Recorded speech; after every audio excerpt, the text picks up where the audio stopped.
रण सिंह जी, रणवीर सिंह शर्मा जी, सम्मानित मंच और यहाँ पर सभी मेरे बड़े बुजुर्ग और भाई, आप सभी को नमस्कार, अस्सलाम वालेकुम।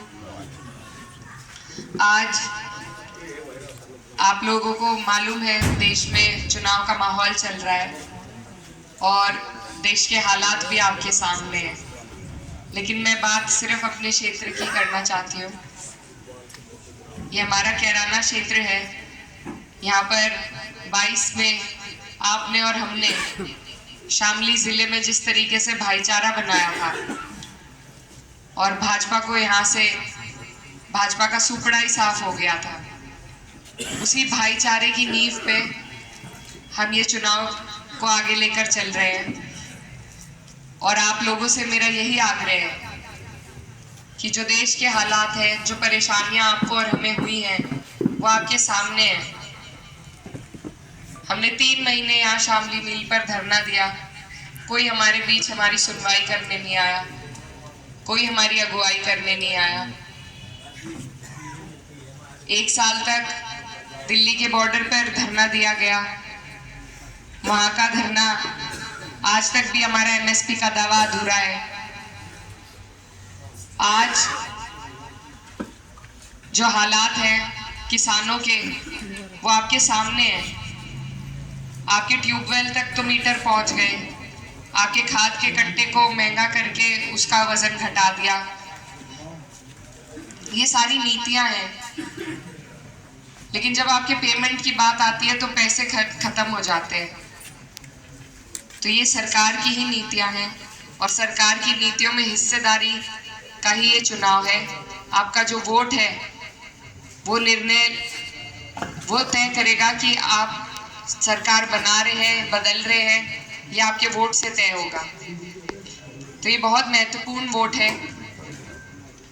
और देश की तो बात बाद में है, पहले हालात, जब तक घर की सफाई ना हो तो बाहर की सफाई नहीं कर सकता कोई भी। तो हमारा जो ये क्षेत्र है, यहाँ पर आप सब ने पिछली बार माननीय सांसद जी को 90% वोट देकर, बहुत वोट देकर उन्हें सांसद बनाया था, इस आस में कि वो हमारे क्षेत्र के लिए कुछ करेंगे। और उनके पास बहुत बड़ी ताकत थी, डबल इंजन की सरकार की ताकत थी, ऊपर भी उनकी सरकार, नीचे भी उनकी सरकार। वो चाहते तो हमारे क्षेत्र में बहुत सी ऐसी चीजें, बहुत सी ऐसी योजनाएं आ सकती थी, संस्थान आ सकते थे जो अभी मौजूद नहीं है, लेकिन पूरा 5 साल का कार्यकाल उन्होंने गंवा दिया। तो मैं बस यही कहना चाहती हूँ कि आप लोग सब जागरूक हैं, बड़े हैं हमारे, आप अच्छी तरीके से समझते हैं कि हमारे क्षेत्र को आज किस चीज की जरूरत है। आज हम सब यहाँ इकट्ठा जो हुए हैं, बदलाव के लिए हुए हैं, क्योंकि कोई व्यवस्था जब बिगड़ जाए तो उसमें सुधार लाने के लिए बदलाव जरूरी है। और ये बदलाव का ही चुनाव है, हमारे क्षेत्र के लिए बदलाव का चुनाव है। एक बात मैं और कहना चाहती हूँ कि आप लोग अपने वोट की कीमत को समझिए और बिना मांगे अपना वोट किसी को मत दीजिए, क्योंकि अगर इस टाइम में आपके बीच कोई मांगने नहीं आ रहा है तो बाद में तो ना आपकी कदर होगी, ना आपके किसी काम की कदर होगी। और वही हाल हमारे इस पूरे क्षेत्र का हुआ है। हम अगर सिर्फ एक चेहरे पर वोट देंगे, प्रधानमंत्री जी के चेहरे पर वोट देंगे, मुख्यमंत्री के चेहरे पर वोट देंगे, तो वो नहीं आएंगे हमारे बीच में काम करने। यहाँ का काम यहीं के लोग करेंगे, यहीं के आपके स्थानीय जनप्रतिनिधि करेंगे।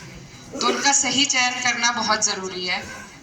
ऐसे लोग हो जो कम से कम आपके बीच में आए, आपके सुख दुख में आए, आपकी बात को, आपकी समस्याओं को संसद में उठा सके। आप सबने पहले भी मेरे पिताजी को यहाँ से बहुत अपना प्यार और आशीर्वाद दिया और उन्हें अपनाया आपने, और उन्होंने आपका कंधे से कंधा मिलाकर आपकी लड़ाई लड़ने का काम किया। आज उन्हीं ताल्लुकात के बलबूते पर मैं यहाँ आपके बीच खड़ी हूँ और आपसे आशीर्वाद लेने के लिए आई हूँ, क्योंकि ये मेरा पहला चुनाव है, बड़ा चुनाव है, बहुत बड़ी जिम्मेदारी है। इसमें मुझे आपके सबके साथ की ज़रूरत है और मैं आपसे वादा करती हूँ कि जिस तरीके से मेरे पिताजी आपके बीच रहते थे, आपकी लड़ाई लड़ते थे, उसी तरीके से मैं आपके बीच में आकर आपकी हर लड़ाई को, आपकी हर कसौटी पर खरा उतरने का काम करूंगी। यहाँ पर आज आप लोग हमारे लिए इकट्ठा हुए, मैं आपका तहे दिल से शुक्रिया अदा करना चाहती हूँ कि आप मेरी बात सुनने के लिए यहाँ इकट्ठा हुए। और बात सिर्फ थोड़ी सी है समझने की कि आपने मौका एक बार उन्हें दिया, बड़ा मौका था। अब मैं आपकी बेटी हूँ, इस क्षेत्र की बेटी हूँ, एक मौका मैं भी आपसे मांगती हूँ। आप मुझे सेवा का एक मौका दीजिए, मैं आपको निराश नहीं होने दूंगी। और बड़े बुजुर्ग कहते भी हैं कि एक जगह रुका हुआ तो पानी भी सड़ जाता है, उसे भी बदलना पड़ता है। तो जब तक हम बदलाव नहीं करेंगे हमें पता नहीं लगेगा कि सुधार कैसे होगा। तो इसलिए आपसे सबसे मेरी यही विनती है कि इस बार अपना वोट बदलाव के लिए दीजिए, अपना आशीर्वाद अपनी बेटी को दीजिए और मैं आपके बीच रहकर आपकी सेवा करूंगी। बहुत बहुत धन्यवाद।